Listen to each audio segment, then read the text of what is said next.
नमस्कार दोस्तों, आज की कहानी है छपे हुए सच का उजाला। राजस्थान के भीलवाड़ा जिले में एक पुराना विशाल हवेली जैसा घर था, कुमार निवास। इस घर की बहू आरती शांत और समझदार स्वभाव की, जिसकी शादी को 2 साल हुए थे, उसी घर में रहती थी। उसकी ननद नेहा, जो कॉलेज में बीकॉम अंतिम वर्ष की छात्रा थी, तेज, हंसमुख, लेकिन भीतर से बहुत संवेदनशील। घर में सब कुछ सामान्य दिखता था, पर धीरे धीरे एक अजीब सा सन्नाटा घर की दीवारों पर बिखरने लगा था, जिसे सबसे पहले आरती ने महसूस किया। लगातार 3 रातों से आरती को दूसरी मंजिल से किसी के हल्के हल्के रोने की आवाज़ आती थी। पहली बार उसने सोचा शायद कोई सपना होगा, लेकिन तीसरी रात उसने ध्यान से सुना। आवाज़ स्पष्ट रूप से नेहा के कमरे से आ रही थी। उसका मन अजीब सा बेचैन हो गया। सुबह होते ही उसने नेहा से पूछा, नेहा, रात को सब ठीक था? नेहा मुस्कुरा दी, हाँ भाभी, मैं तो सोई हुई थी। पर उसकी आंखों के नीचे काले घेरे चीख चीख कर कह रहे थे कि कुछ ठीक नहीं। एक दिन नेहा की अलमारी में कपड़े रखते समय आरती को एक किताब से एक मुड़ी हुई चिट्ठी गिरी।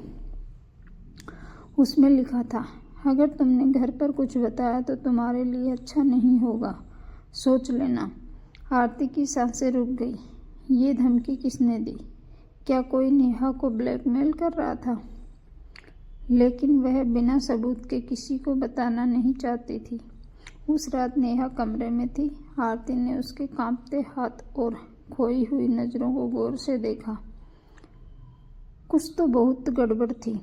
एक रात आरती पानी लेने उठी ही थी कि इससे नेहा की धीमी डरी हुई आवाज़ सुनाई दी, कृपया मुझे परेशान मत करो। मैंने कहा न, मैं घर वालों से कुछ नहीं कहूँगी। आरती दरवाजे पर ठिठक गई। फोन रखते ही नेहा धीरे धीरे सिसकने लगी।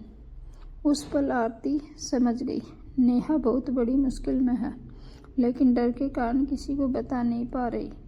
2 हफ्तों में नेहा कम बोलने लगी, खाना छोड़ दिया, कॉलेज जाना बंद और कमरे में बंद रहने लगी। आरती ने उसे कई बार समझाने की कोशिश की, जो भी समस्या है तुम मुझे बताओ नेहा, लेकिन हर बार एक ही जवाब, भाभी आप बीच में मत पड़िए, ये मेरी गलती है। आरती को ये मेरी गलती वाला वाक्य सबसे ज़्यादा चुभता था, क्योंकि कहीं न कहीं उसे लग रहा था कि नेहा को कोई अपराध बोध दिला रहा है। एक दिन कॉलेज गेट पर नेहा बेहोश होकर गिर पड़ी। आरती उसे तुरंत अस्पताल ले गई। डॉक्टर ने कहा, बच्ची भारी मानसिक तनाव में है, किसी चीज़ से डर रही है, इसे किसी भरोसेमंद व्यक्ति से खुलकर बात करनी चाहिए। वैसे ही डर गई नेहा, अब टूट चुकी थी। उसने धीरे से कहा, भाभी मैं अब अकेले नहीं सह सकती। आरती ने उसका हाथ थाम लिया। नेहा, मैं हूँ ना, सच बताओ। नेहा रोते रोते बोली, भाभी वो आरव, वही मुझे ब्लैकमेल कर रहा है। पहले दोस्त बना, मेरी फ़ोटो खींची और अब धमकी देता है कि फ़ोटो घर भेज देगा। मैं क्या करूं? आरती के होश उड़ गए। वो समझ गई थी कि ये मामला गंभीर है और इसे अब अकेले नहीं संभाला जा सकता। आरती ने बिना नेहा का भरोसा तोड़े कहा, नेहा अब ये लड़ाई सिर्फ तुम्हारी नहीं है, मैं सब कुछ ठीक करूंगी। उसने योजना बनाई, कॉल और मैसेज रिकॉर्ड किए, धमकी वाली चिट्ठी संभाल ली, नेहा के मोबाइल का बैकअप लिया और सबसे ज़रूरी, परिवार को बिना नेहा को शर्मिंदा किए सच्चाई बताई। नेहा सोच रही थी कि घर वाले उसे गलत समझेंगे, लेकिन हुआ उसका उल्टा। जब पिताजी को सब पता चला, उनका चेहरा सख्त जरूर हुआ, लेकिन उन्होंने नेहा का सिर सहलाते हुए कहा, बच्ची गलती अगर तुम्हारी नहीं है तो डर कैसा, हम तुम्हारे साथ हैं। भाई ने गुस्से से मेज थपथपाई, वो लड़का अब बचेगा नहीं। नेहा हैरान थी। उसे लगा था कि परिवार उसे दोष देगा, पर वे उसके साथ दीवार की तरह खड़े थे। आरती ने खुद पुलिस में शिकायत दर्ज कराई।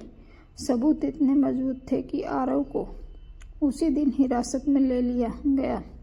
जांच में पता चला वो न सिर्फ नेहा बल्कि 2 और लड़कियों को ब्लैकमेल कर चुका था। नेहा ने पहली बार राहत की सांस ली।